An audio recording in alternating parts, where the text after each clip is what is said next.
Hello बच्चों, आज अपन बात करने वाले हैं क्लास 7th ज्योग्राफी का चैप्टर फर्स्ट जिसका नाम है एनवायरनमेंट।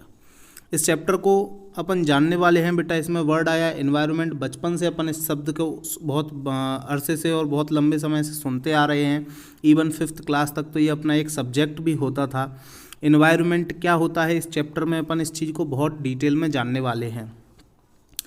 यहाँ पर बेटा देखिए, सबसे पहले एक स्टोरी दी गई है कि क्या होता है। After the long vacation when Ravi started going to school he noticed that the only playground next to his school was dug up.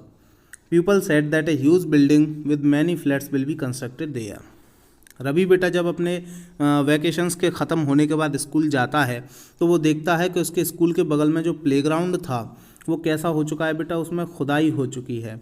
लोगों से उसको पता चला कि भैया इस जगह पे अब क्या बनने वाली है, एक बहुत बड़ी बिल्डिंग बनने वाली है। लोगों से जब ये जानकारी बेटा रवि को मिली तो रवि ये जानकारी जानकर बहुत कैसा हो गया, दुखी हो गया। क्यों दुखी हो गया बेटा, उसको आंसू आने लग गए। क्यों आंसू आने लग गए बेटा? क्योंकि वो सोच रहा था कि भैया इस प्लेग्राउंड में हम और हमारे दोस्त क्या करते थे, खेला करते थे। यहाँ पर बहुत सॉफ्ट घास थी बेटा, मारीगोल्ड्स के फूल थे और जो है तितलियाँ आया करती थीं। फिर जब स्कूल की असेंबली हुई तो उस असेंबली में उसके प्रिंसिपल ने बोला, उसने बताया कि भैया हमारा जो इन्वायरमेंट है वो बहुत जल्दी से और बहुत बुरे तरीके से क्या हो रहा है बेटा, चेंज हो रहा है। रवि को ये बात समझ में नहीं आई कि भैया सर ने जो इन्वायरमेंट की बात कही है तो इन्वायरमेंट होता क्या है। तो जब वो क्लास में गया बेटा तो उसने अपने क्लास टीचर से पूछा, यहाँ पे लिखा है ना, in the class Ravi asked his teacher what is environment. उसने रवि ने अपने टीचर से पूछा कि सर मुझे ये बताइए इन्वायरमेंट क्या होता है, जिसके बारे में प्रिंसिपल सर अभी बात कर रहे थे। तो उसके जो टीचर होते हैं वो बताते हैं, क्या बताते हैं, बहुत सिंपल सी भाषा में बेटा उनको समझाते हैं। Whatever you see in your surroundings is called environment. इसमें दिया नहीं है, whatever you see in your surroundings is called environment. Teacher ने बोला बेटा तुम्हें अपने आसपास जो भी चीज़ें दिखाई दे रही हैं वही तुम्हारा क्या है, एनवायरनमेंट है, वही तुम्हारे क्या है, पर्यावरण है।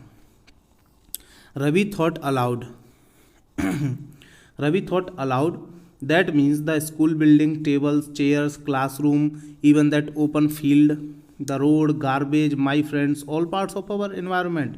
तो रवि क्या है बेटा, जैसे ही टीचर ने बोला कि तुम्हारे चारों तरफ जो चीज़ें मौजूद हैं वह एनवायरनमेंट है, तो रवि ज़ोर से बोलता हुआ पूछता है कि सर इसका मतलब है कि हमारे स्कूल की बिल्डिंग, टेबल हैं, चेयर, हमारा ये क्लासरूम, हमारा ये ओपन फील्ड है या रोड है, कचरा है, मेरे दोस्त हैं, ये सारी की सारी चीज़ें एनवायरनमेंट होती हैं।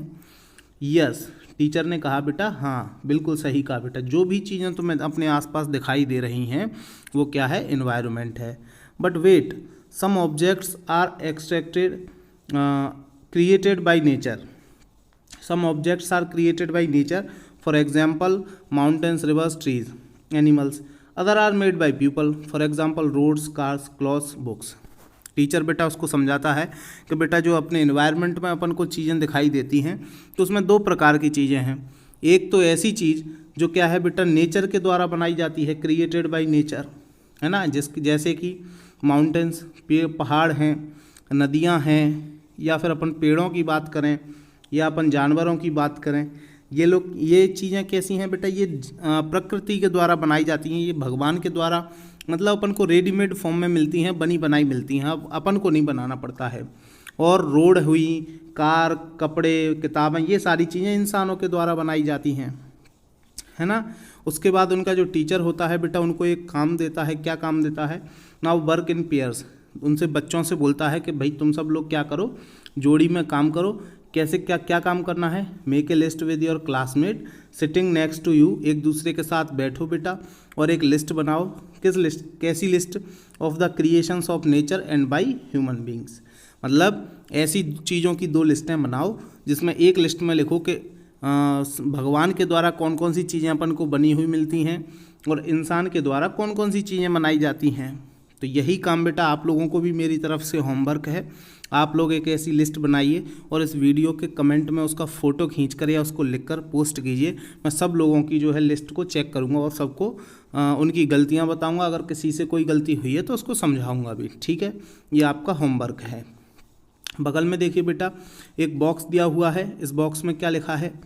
बॉक्स में लिखा हुआ है इन्वायरमेंट की एक तरीके से इसमें बेटा जो डेफिनेशन है वो लिखी हुई है। Environment is our basic life support system. It provides the air we breathe, the water we drink, food we eat and land where we live. Environment क्या है बेटा? एक लाइफ सपोर्ट सिस्टम है, एक ऐसा सिस्टम है जिसके दम पर अपन जिंदा रहते हैं। इसमें मुख्यतः कौन सी चीज़ें आती हैं? इसमें बेटा हवा आती है जिससे अपन सांस ले पाते हैं, पानी है जिसको अपन पीते हैं, खाना है जिसे अपन खाते हैं, और ज़मीन है जहाँ पर अपन रहते हैं, अपने घर बनाते हैं। ये मुख्यतः 4 ऐसी चीज़ें हैं बेटा जिनके दम पर अपनी ज़िंदगी चल रही है। आप सोचिए क्या इन चारों में से किसी एक चीज़ को हटा दिया जाए तो अपन जिंदा रह सकते हैं क्या? बिल्कुल नहीं रह सकते। आगे देखिए क्या लिखा हुआ है कि how do human beings modify this natural environment. लोगों ने बेटा इस प्राकृतिक पर्यावरण को किस तरीके से क्या कर दिया है? बदल के रख दिया है। The car fumes pollute the air, water is collected in a pot, food is served in vessels and land is used to build factories. है ना, यहाँ पर बेटा लिख दिया है कि भैया जो कार का धुआं होता है वो हवा को प्रदूषित कर रहा है बेटा। Water is collected in a pot, पानी को एक क्या कर दिया है? एक बर्तन में जमा करके रख दिया है ना। Food is served in vessels, खाने को क्या किया जाता है? खाने को एक बर्तन में खिलाया जाता है या परोसा जाता है। Land is use to build factories, और जो ज़मीन है उसको क्या करते हैं बेटा? अपन फैक्ट्रीज बना रहे हैं। Human beings make cars, mills, factories and manufacture containers. This is how human beings modify natural environment. यहाँ से अपन को पता चलता है कि बेटा लोगों ने, इंसानों ने अपने इन्वायरमेंट को किस तरीके से जो है डेवलप किया है या मॉडिफाई किया है। अब देखिए खाना की अगर अपन बात करें बेटा, खाना पहले क्या होता था? खाना पहले पत्तों पे खाया जाता था, आज अपन क्या करते हैं? बर्तनों पे खाते हैं। तो अपन ने उसको खाने के माध्यम को बदल दिया है ना। पानी की अगर अपन बात करें तो पानी जो है पहले मिट्टी के बर्तनों में इस्तेमाल किया जाता था, लेकिन आजकल प्लास्टिक की बॉटल्स में अपन इस्तेमाल कर रहे हैं। अपन ने जीने के स्तर को चेंज कर दिया है। ज़मीन का इस्तेमाल पहले सिर्फ घर बनाने के लिए किया जाता था, लेकिन आज फैक्ट्रीज भी बनाई जा रही हैं, है ना। तो ये अपन ने क्या कर दिया बेटा? ज़मीन को और ये सारी की सारी जितनी भी चीज़ें हैं उनको अपन ने क्या करके रख दिया है? मॉडिफाई करके रख दिया है। नेक्स्ट स्लाइड पर बेटा आएंगे तो आपको देखो यहाँ पर क्या चीज़ें दिखाई दे रही हैं। यहाँ पर आपको एक फिगर दिखाई दे रहा है जहाँ आपको देखने को मिलेगा कंपोनेंट्स ऑफ एनवायरनमेंट, है ना। आपको पता चलेगा यहाँ एनवायरनमेंट्स के कितने अंग हैं, है ना, या कितने पार्ट्स होते हैं। तो यहाँ आपको 3 तरीके के पार्ट्स देखने को मिलेंगे। पहला है नेचुरल, दूसरा है ह्यूमन मेड, तीसरा है ह्यूमन। नेचुरल में बेटा ऐसी सारी चीज़ों को गिना जाएगा जो ऊपर वाले के द्वारा अपन को बनी बनाई मिली हुई हैं, है ना। जैसे कि हवा, पानी, ज़मीन और जितने भी लिविंग थिंग्स, जानवर हो गए, पक्षियाँ हो गए, या कीड़े मकोड़े हो गए, या इंसान हो गए, तो ये सारी के पेड़ हो गए, ये सारी की सारी चीज़ें कैसी हैं बेटा? नेचुरल कंपोनेंट्स ऑफ एनवायरनमेंट है। फिर उसके बाद अगर अपन बात करें तो ह्यूमन मेड, ऐसे कंपोनेंट्स हैं जिनको इंसानों के द्वारा बनाया जाता है। कौन कौन सी हैं? बिल्डिंग है, पार्क है, पुल हैं, ब्रिज हैं, रोड हैं, है ना, मॉन्यूमेंट्स जैसे कि ताजमहल या कुतुब मीनार, इस तरीके की बिल्डिंगें हैं, इंडस्ट्रीज हैं। ये सारी चीज़ें इंसान के द्वारा बनाई जा रही हैं बेटा। आपको ह्यूमन मेड और ह्यूमन में कंफ्यूज नहीं होना है। ह्यूमन मेड मतलब इंसानों के द्वारा बनाई गई चीज़ें, और ह्यूमन में इंसान की ऐसी चीज़ें आती हैं जो अपन को दिखाई नहीं देती हैं, है ना। जैसे कि इंडिविजुअल मतलब खुद, व्यक्तिगत।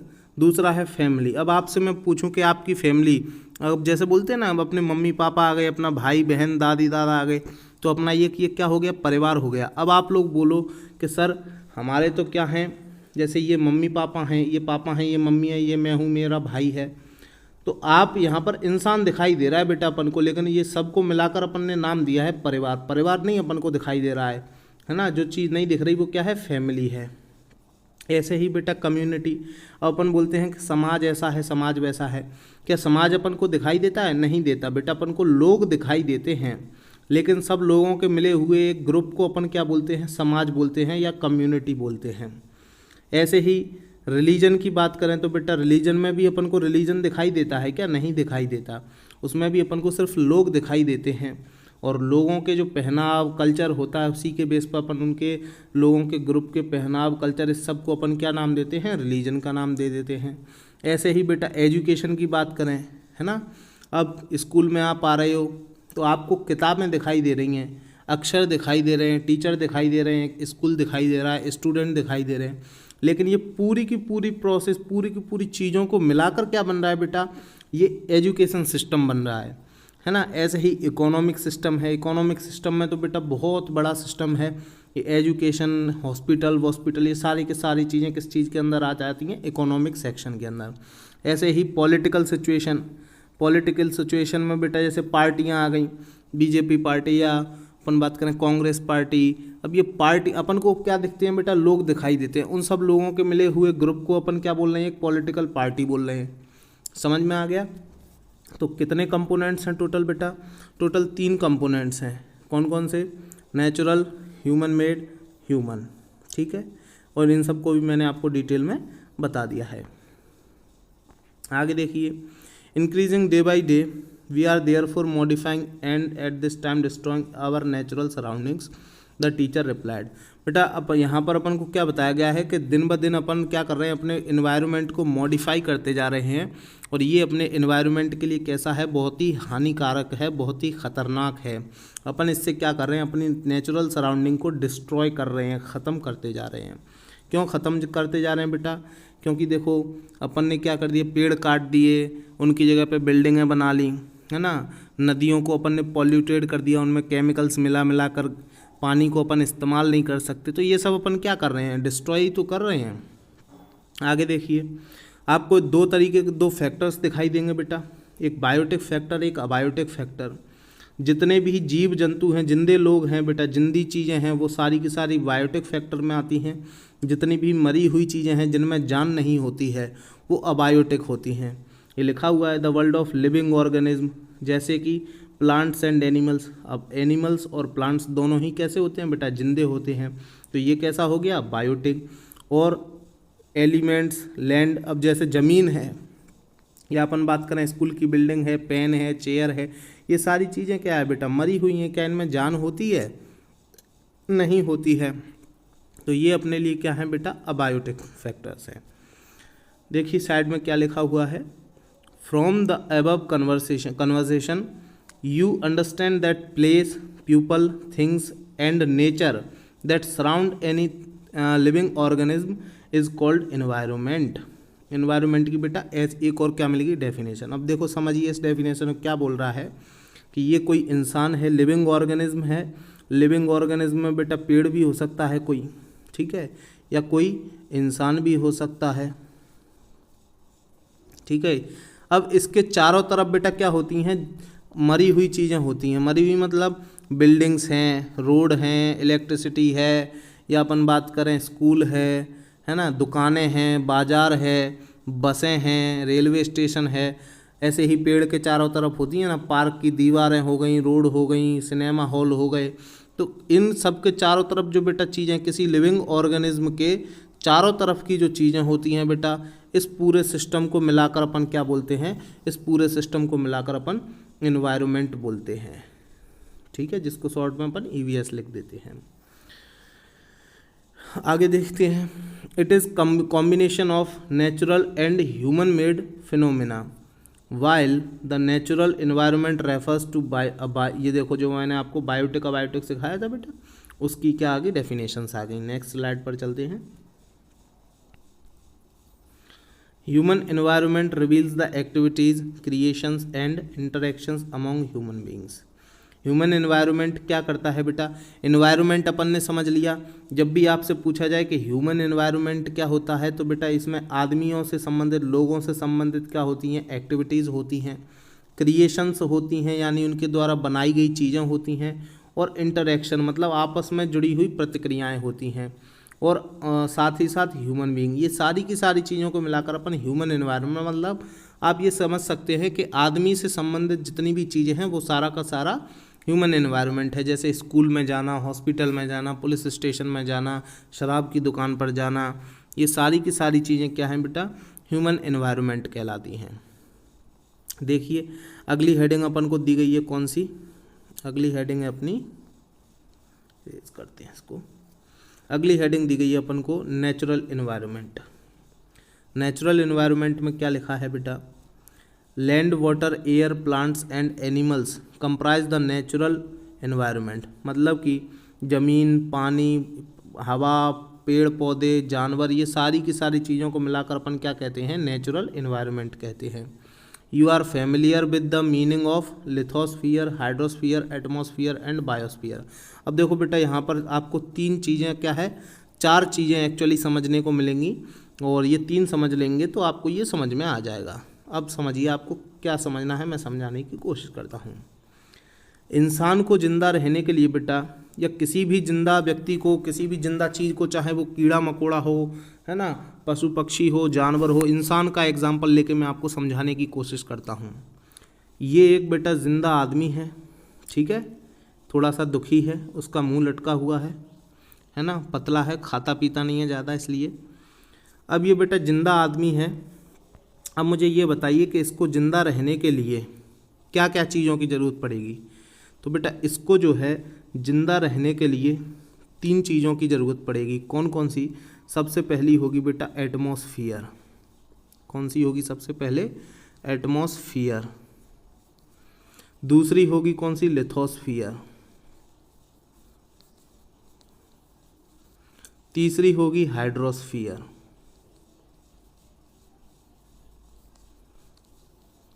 अब ये तीनों चीज़ें क्या होती हैं इसको समझिए। एटमॉस्फियर का मतलब होता है बेटा एयर, हवा। क्या मुझे ये बताइए, अगर हवा नहीं होगी तो क्या ये आदमी जिंदा रह पाएगा? बिल्कुल नहीं। अगर हवा नहीं होगी बेटा तो ये सांस कैसे लेगा? तो इसलिए हवा भी कैसी है बेटा, जिंदा रहने के लिए बहुत ज़रूरी है। फिर अगर अपन बात करें, ये क्या है? लिथोस्फियर। लिथोस्फियर का मतलब होता है लैंड, ज़मीन। अब मुझे ये बताइए, ये इंसान को रहने के लिए ज़मीन की ज़रूरत होगी कि नहीं होगी? बिल्कुल होगी। अगर ज़मीन नहीं होगी तो ये रहेगा कहाँ? इसलिए ज़मीन भी कैसी है बेटा, बहुत इम्पोर्टेंट है रहने के लिए है। अगला क्या है बेटा? अगला है वाटर, पानी।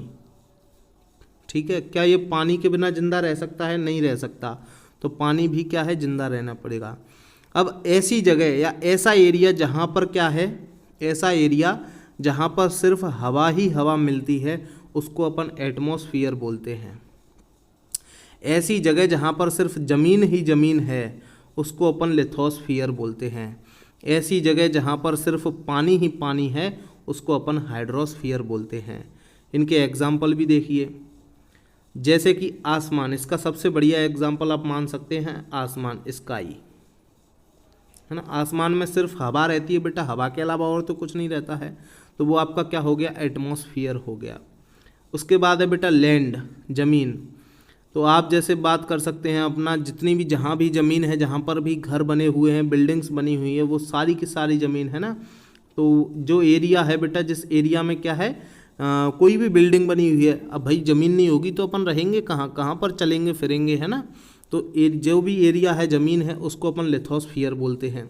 और तीसरा है वाटर, जो भी पानी की दुनिया होती है उसको अपन हाइड्रोस्फियर बोलते हैं। जैसे कि रिवर हो गया, ठीक है, रिवर है, या पौंड तालाब है। अब देखिए नदी है या तालाब है, अब ये दोनों चीज़ें हैं। या समुद्र हो गया, इसकी जगह सी हो गया, है ना, या इसकी जगह बेटा ओशियन हो गया। अब ये ऐसी चीज़ें हैं जहाँ पर सिर्फ पानी ही पानी है। अगर पानी नहीं होगा बेटा अपन तो पिएंगे क्या, है ना। तो ये बेटा इनको अपन क्या बोलते हैं? हाइड्रोस्फियर। अब बेटा आपको थोड़ा सा और समझने की ज़रूरत पड़ेगी। ऐसी जगह है जहाँ पर ये तीनों की तीनों चीज़ें अवेलेबल हों, जहाँ पर ये तीनों की तीनों चीज़ें, ये नहीं कलर दिख रहा, ये वाला, जहाँ पर आपको ये तीनों की तीनों चीज़ें मिल जाएं, एटमॉस्फियर भी मिल जाए, लिथोस्फियर भी मिल जाए, हाइड्रोस्फियर भी मिल जाए, तो बेटा ऐसी जगह को अपन क्या बोलते हैं? ऐसी जगह को अपन बोलते हैं बायोस्फियर। बायोस्फियर, ठीक है, ऐसी जगह को अपन क्या बोलते हैं? बायोस्फियर। मतलब आपसे अगर पूछा जाए कि एटमॉस्फियर क्या होता है, तो ऐसी जगह जहाँ पर सिर्फ हवा का इलाका हो, है ना, जहाँ पर सिर्फ हवा मिले अपन को, उसको अपन क्या बोलते हैं? एटमॉस्फियर। जहाँ पर सिर्फ ज़मीन ज़मीन दिखाई दे अपन उसको लिथोस्फीयर बोलेंगे। जहाँ पर सिर्फ पानी का इलाका हो या पानी की दुनिया हो उसको अपन हाइड्रोस्फीयर बोलेंगे। और जब ये तीनों की तीनों चीज़ें अपन को एक ही साथ मिल जाएं तो ऐसी जगह को बेटा अपन बायोस्फीयर बोलेंगे। और इंसान के ज़िंदा रहने के लिए या किसी भी जिंदा व्यक्ति है, प्राणी है, जीव है, चाहे वो पेड़ हो, जानवर हो या इंसान हो, उसको ज़िंदा रहने के लिए इस बायोस्फीयर की ज़रूरत पड़ती है। अगर ये बायोस्फीयर नहीं होगा तो इंसान हो, पेड़ हो या कोई भी कीड़ा मकोड़ा हो, वो क्या हो जाएगा बेटा, वो मर जाएगा। तो उसको ज़िंदा रहने के लिए किसकी ज़रूरत पड़ती है, बायोस्फीयर की। उम्मीद करता हूँ कि आपको ये चीज़ समझ में आई होगी। अब आगे देखिए बेटा, मैंने आपको ये समझा दिया है। अब इसमें जो है ये आपकी क्या है, डेफिनेशंस दी हुई हैं। ये लिथोस्फीयर की है। देखिए, lithosphere is the solid crust of the और द हार्ड, जो मैंने आपको समझा है सारी की सारी चीज़ें वही लिखी हुई हैं, है ना। इसका एग्जांपल ये देखो दिया हुआ है, माउंटेन्स है, माउंटेन्स पर भी ज़मीन होती है बेटा, प्लेटूज़ है, प्लेन्स मैदान है, घाटियाँ हैं नदियों की। तो ये सारी चीज़ें बेटा जहाँ पर क्या है, ज़मीन होती है। Landforms are found over the continents and also on the ocean floors. ठीक है, तो ये बेटा आपको क्या है, लिथोस्फीयर की डेफिनेशन हो गई।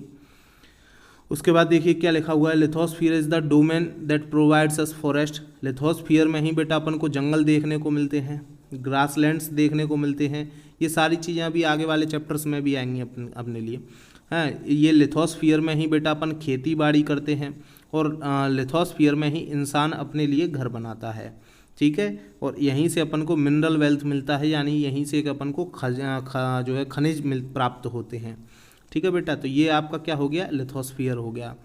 अगला देखिए, अगला क्या दिया हुआ है आपको, hydrosphere. The domain of water is refer to as hydrosphere. जो पानी का डोमेन होता है, जो पानी की जगह होती है बेटा, उसको अपन क्या बोलते हैं, हाइड्रोस्फीयर बोलते हैं। ये आपके क्वेश्चंस के आंसर्स भी हैं बेटा, तो आप इनको मेरे साथ साथ टिक करते चलना और इनको आप पढ़ लोगे और याद कर लोगे तो आपके क्वेश्चन आंसर्स कंप्लीट हो जाएंगे।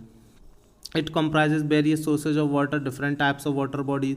देखो, डोमेन अपन क्या बोल सकते हैं बेटा, रिवर्स को बोल सकते हैं, लेक्स को बोल सकते हैं, सीज को बोल सकते हैं, ओशियंस को, इनको अपन क्या बोल सकते हैं, हाइड्रोस्फीयर बोल सकते हैं। उसके बाद बेटा ये एटमॉस्फेयर की डेफिनेशन दी हुई है, तो ये भी मैंने आपको समझा दिया। एटमॉस्फेयर में क्या है बेटा, हवा रहती है जिसके कारण अपन जो है सांस लेते हैं। और इसके अलावा बेटा जो है एटमॉस्फेयर की 5 लेयर्स होती हैं, ट्रोपोस्फियर, स्ट्रेटोस्फियर, मीजोस्फियर, थर्मोस्फियर, एक्जोस्फियर। वो उनके अलग अलग फंक्शंस होते हैं। 6th क्लास में अपन पढ़कर भी आए हैं और जो है मैं आपको आगे भी इनके बारे में आगे आने वाले चैप्टर्स में अच्छे से डिटेल में समझा दूंगा। और ये बेटा आपको एक फिगर दिया हुआ है, इस फिगर में देखो आपको अच्छे से समझ में आएगा। ये एटमॉस्फियर है, देखो ये हाइड्रोस्फियर है पानी वाला, और ये क्या हो गया बेटा, ये वाला, और ये क्या हो गया आपका, लिथोस्फियर हो गया। और इस पूरी, अब देखो ये वाला जो गोला आपको दिखाई दे रहा है, इस गोले में बेटा तीनों चीज़ें आपको एक साथ दिखाई दे रही हैं। जब ये आपको तीनों चीज़ें एक ही जगह पर दिखाई दे रही हैं तो ये क्या है बेटा, बायोस्फीयर है। ठीक है, उम्मीद करता हूँ आपको चीज़ें समझ में आई होंगी। देखिए यहाँ पर एक्स्ट्रा फैक्ट्स दिए हुए हैं, इनको अपन समझते हैं। यहाँ पर दिया हुआ है, क्या दिया हुआ है, एनवायरनमेंट वर्ड के बारे में। बेटा फ्रेंच लैंग्वेज में एक वर्ड था एनवायरोनर, और उसी एनवायरोनर वर्ड को अपन ने क्या कर दिया, थोड़ा सा जो है डेवलप्ड कर दिया, और उसी से कौन सा वर्ड बना, एनवायरनमेंट बना। ये जो फ्रेंच लैंग्वेज में बेटा एनवायरोनर शब्द था, इसका मतलब क्या होता था, इसका मतलब होता था नेबरहुड, यानी कि पड़ोस। ठीक है, तो इसका मतलब अब आपसे पूछा जाए एनवायरोनर शब्द का मतलब क्या होता था, तो आप बता दोगे नेबरहुड। एनवायरोनर कौन सी शब्द लैंग्वेज का शब्द है, फ्रेंच लैंग्वेज का। या आपसे पूछा जाए कि एनवायरनमेंट शब्द कौन से शब्द से बना है, तो आप बता दोगे एनवायरोनर। ठीक है, ये 3 चीज़ें क्या हो गई बेटा, आपकी ओटी हो गई, ऑब्जेक्टिव टाइप क्वेश्चन हो गए, एमसीक्यू भी बन सकता है इससे। आगे देखिए, नेक्स्ट स्लाइड पर चलते हैं। फ्रॉम द हार्मफुल, ये देखिए मैंने आपको समझा दिया कि एटमॉस्फेयर से क्या होता है, आपको हार्मफुल रेस से बचाता है, सन की जो है किरणों से बचाता है ना।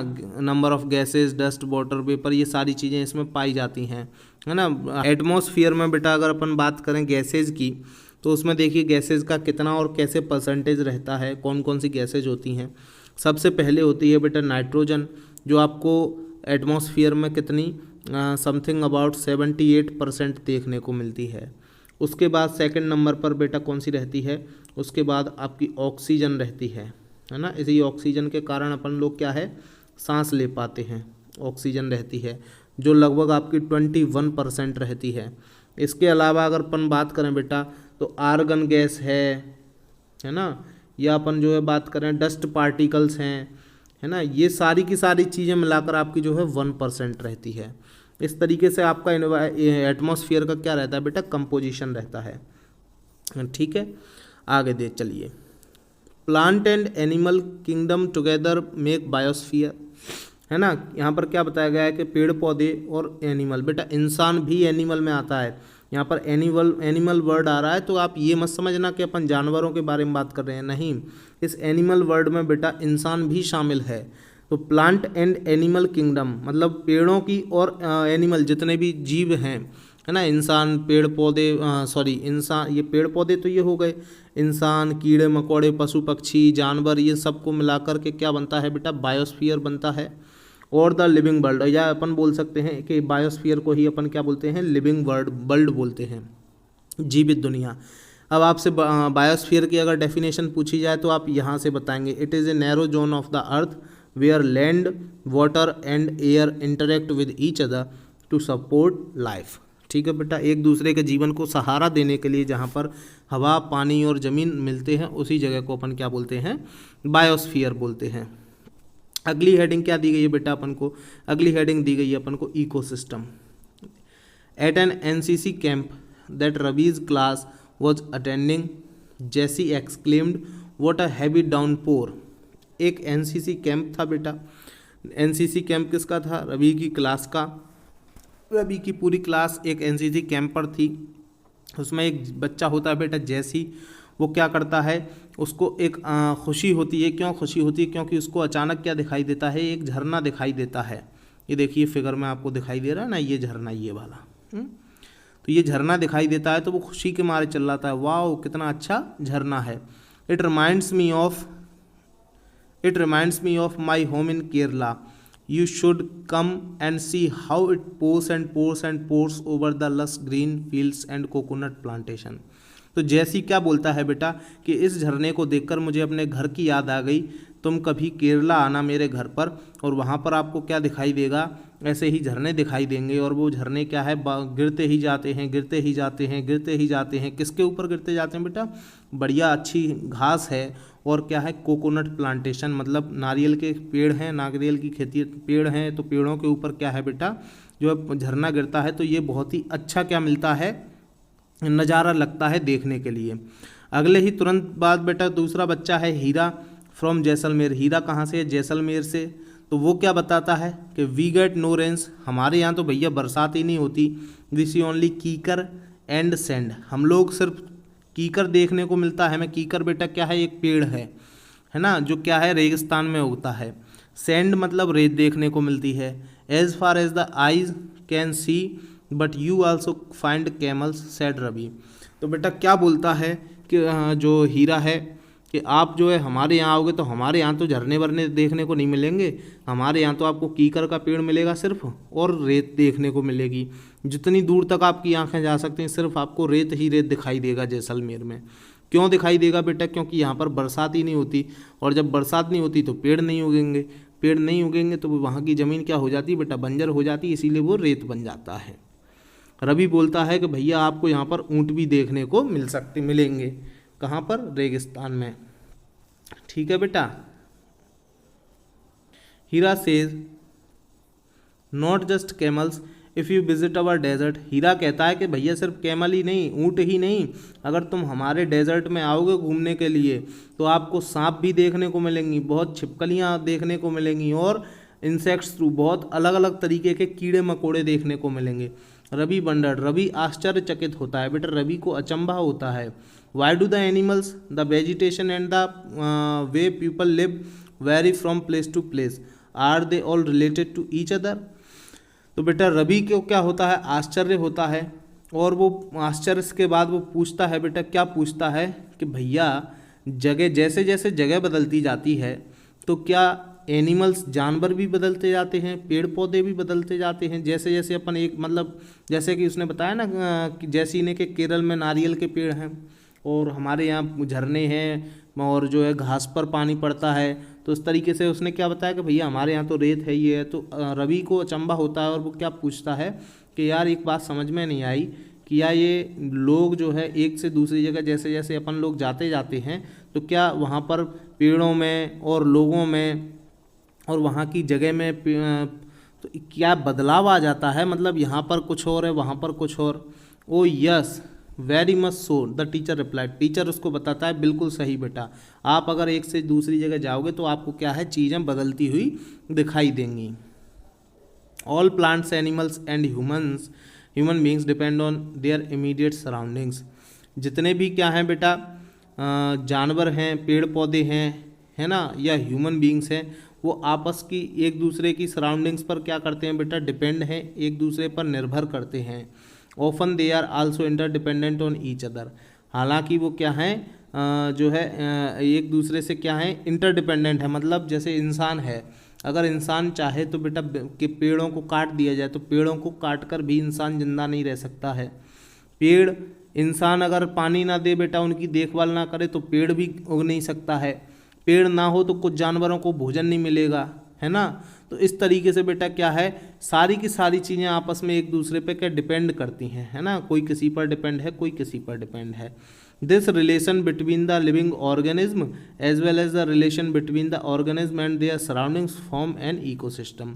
तो बेटा जो ये सिस्टम बनता है, क्या सिस्टम बनता है कि भैया ये तो क्या है एक पेड़ है, ठीक है, ये क्या है पेड़ है, और ये क्या है लोग बाग हैं, ठीक है, ये लोग हैं। तो इनके बीच में बेटा गिव एंड टेक का क्या चलता है रूल चलता है। ये इनको पानी दे रहा है, पेड़ लोग बाग इनको पानी दे रहे हैं, खाद दे रहे हैं, इनकी देखभाल कर रहे हैं।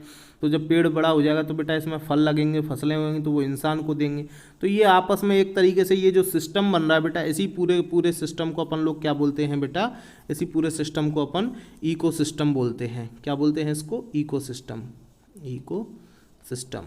ठीक है, आपसे पूछा जाए कि इकोसिस्टम क्या होता है तो आप बता देंगे कि इकोसिस्टम क्या होता है बेटा, एक ऐसा सिस्टम जिसमें लिविंग ऑर्गेनिज्म और नॉन लिविंग ऑर्गेनिज्म एक दूसरे से रिलेशंस बनाते हैं, एक दूसरे पर डिपेंड करते हैं, ऐसे ही सिस्टम को अपन इकोसिस्टम कहते हैं। ठीक है, आगे देखिए आगे क्या लिखा हुआ है। There could be an ecosystem of large rain forest. भैया इकोसिस्टम अलग अलग जगहों के हो सकते हैं, मतलब एक रेन फॉरेस्ट का अलग इकोसिस्टम हो सकता है, ग्रासलैंड मतलब कि घास के मैदानों का एक अलग इकोसिस्टम हो सकता है, रेगिस्तान का एक अलग इकोसिस्टम हो सकता है, पहाड़ों का एक अलग इकोसिस्टम हो सकता है, झील का, नदी का, समुद्र का, and even a small pond, और एक छोटे से तालाब का भी अपना अलग अलग क्या होता है इकोसिस्टम होता है। Do you think the park in which Ravi and his friends played formed a ecosystem. क्या आप सोच सकते हो कि जिस पार्क में रवि और उसके दोस्त खेल रहे हैं या खेल रहे थे वो भी एक इकोसिस्टम होता है। बताइए आपको क्या लगता है, जल्दी से मुझे कमेंट में अपना आंसर भेजिए, मैं आपके आंसर को चेक करता हूँ और आपको रिप्लाई देता हूँ। अगला बेटा क्या है, अब अगले आगे चलने से पहले अपन पीछे वाले पेज पर चलते हैं। इसमें अपन को कुछ क्या दिए गए थे, इसमें अपन को कुछ एक्स्ट्रा फैक्ट्स दिए गए थे। फैक्ट क्या है बेटा, इसमें इकोसिस्टम की डेफिनेशन दी हुई है, एक और डेफिनेशन दी हुई है। क्या लिखा है इसमें, ecosystem it is a system formed by the interaction of all living organism with each other and with the physical and chemical factors of the environment in which they live, all linked by transfer of energy and material। मतलब एक ऐसा system बेटा जिसमें living organism non living organism आपस में एक दूसरे को ट्रांसफ़र करते हैं एनर्जी का और मटेरियल का, चीज़ों का एक दूसरे को क्या करते हैं ट्रांसफ़र करते हैं, है ना। कोई दूसरे को दे रहा है, दूसरा किसी और को दे रहा है, यही पूरा सिस्टम होता है बेटा। इसी पूरे सिस्टम को अपन क्या बोलते हैं, इकोसिस्टम बोलते हैं। ठीक है, ये बात आपको इकोसिस्टम उम्मीद करता हूँ समझ में आ गया होगा। अगर आपका कोई डाउट है तो जल्दी से मुझे कमेंट करके बताइए। अगली हेडिंग देखिए बेटा क्या दी गई है, अगली हेडिंग दी गई है अपन को human environment. Human beings interact with the environment and modify it according to their need. Human beings ने बेटा क्या किया है एनवायरनमेंट के साथ इंटरेक्ट किया है, पर्यावरण के साथ, और इसको अपनी ज़रूरतों के हिसाब से मॉडिफाई कर डाला है। Early humans adopted themselves to the natural surroundings, they led a simple life and fulfilled their requirements from the nature around them. But time needs grew and became more varied. Humans learn new ways to use and change environment. They learn to grow crops, domesticate animals, and led a settled life. The wheel was invented, surplus food was produced, barter system emerged, trade started and commerce developed. अब देखो बेटा यहाँ पर क्या बोला जा रहा है, यहाँ पर बोला जा रहा है कि जैसे जैसे इंसान की ज़रूरतें बढ़ी उसने इन्वायरमेंट को अपनी ज़रूरतों के हिसाब से मॉडिफाई करना या उसको बदलना चालू कर दिया, है ना, उसके स्तर में बढ़ोतरी करना चालू कर दी। कैसे कि जब इंसान को क्या है बेटा, स्टार्टिंग में अपन 6th क्लास में पढ़कर आए हैं कि इंसान कैसे सिर्फ हंटर और गैदरिंग किया करता था, है ना, हंटिंग गैदरिंग करता था। फिर धीरे धीरे उसको ज़रूरतें महसूस हुई तो बेटा उसने क्या किया, फसलें उगाना चालू किया, जानवरों को पालना शुरू किया, और धीरे धीरे उसने अपना जीवन एक सेटल्ड लाइफ इस्टेब्लिश कर ली, है ना, मतलब अपने जीवन को क्या करना चालू कर दिया, सेटल करना चालू कर दिया। इंसान ने फिर क्या किया बेटा, पहिए का आविष्कार किया, सरप्लस फूड यानी कि मतलब जितनी ज़रूरत होती थी खाने की उससे ज़्यादा खाना प्रोड्यूस करना चालू किया, उत्पन्न करना चालू किया, ताकि वो उसको रखकर उसको बेच सके और दूसरे लोगों की भी ज़रूरतें पूरी कर सके। बार्टर सिस्टम आया बेटा, जिससे कि क्या हुआ, ट्रेड व्यापार में और जो वाणिज्य चीज़ों का क्या हुआ, विकास हुआ। Industrial revolution enabled large scale productions, transportation became faster, information revolution made communication easier and speedy across the world, है ना। बेटा इंडस्ट्रियल रिवॉल्यूशन आई, औद्योगिक क्रांति, जिसके कारण क्या हुआ, बहुत ही बड़े स्केल पर चीज़ों को की पैदावार होना चालू हुई। ट्रांसपोर्टेशन बिकेम फास्टर, मतलब चीज़ों का बेटा यातायात साधन चालू हो गया, कहीं से आने जाने की सुविधाएं बहुत ज़्यादा बढ़ गई। उसके बाद अगर अपन बात करें बेटा, इन्फॉर्मेशन रिवॉल्यूशन आई। इन्फॉर्मेशन रिवॉल्यूशन मतलब एक दूसरे तक सूचनाएं आदान प्रदान करने की, जिसमें अपना मोबाइल आया, टेलीफोन आए, इन सब चीज़ों से अपन ने क्या किया, मैसेजों को तुरंत एक से दूसरी जगह भेजना क्या कर दिया, चालू कर दिया। वरना पहले क्या होता था, पहले काफ़ी समय लग जाया करता था मैसेज भेजने में, चिट्ठियों के द्वारा अपन बातचीत किया करते थे। बेटा इसमें एक वर्ड आया है, कौन सा, इसमें एक वर्ड आया है बार्टर सिस्टम। देखिए कहाँ, ये रहा, एक वर्ड आया है बार्टर सिस्टम। बार्टर सिस्टम में आपको समझाने की कोशिश करता हूँ बेटा, बार्टर सिस्टम क्या होता था। जैसे आज मैं अगर आपसे बात करूं कि मुझे कोई मार्केट से चीज़ खरीदनी है तो मैं क्या करता हूं, मैं अपनी जेब में रुपए लेके जाता हूं, है ना। मैंने जैसे ये 100 रुपये लेके गया, अब मुझे क्या करना है बेटा, एक नोटबुक खरीदनी है, मुझे एक किताब खरीदनी है। मैंने क्या किया, मेरे को एक नोटबुक खरीदनी है, मैंने इस नोटबुक खरीदनी, ये नोटबुक कितने की है बेटा, ये 70 रुपये की है। तो मैं क्या करूँगा, मैं दुकान वाले को ये 100 का नोट दूंगा, तो वो इसमें से 70 रुपये काट लेगा और 30 रुपये मुझे क्या कर देगा, वापस कर देगा, और साथ में ये किताब भी मुझे दे देगा, है ना। अब मैंने क्या कर दिया बेटा, उसको 70 रुपये देकर ये किताब खरीद ली। अब ये रुपए तो बेटा अब बना है ना, पिछले 100-200 सालों से चालू हुआ है।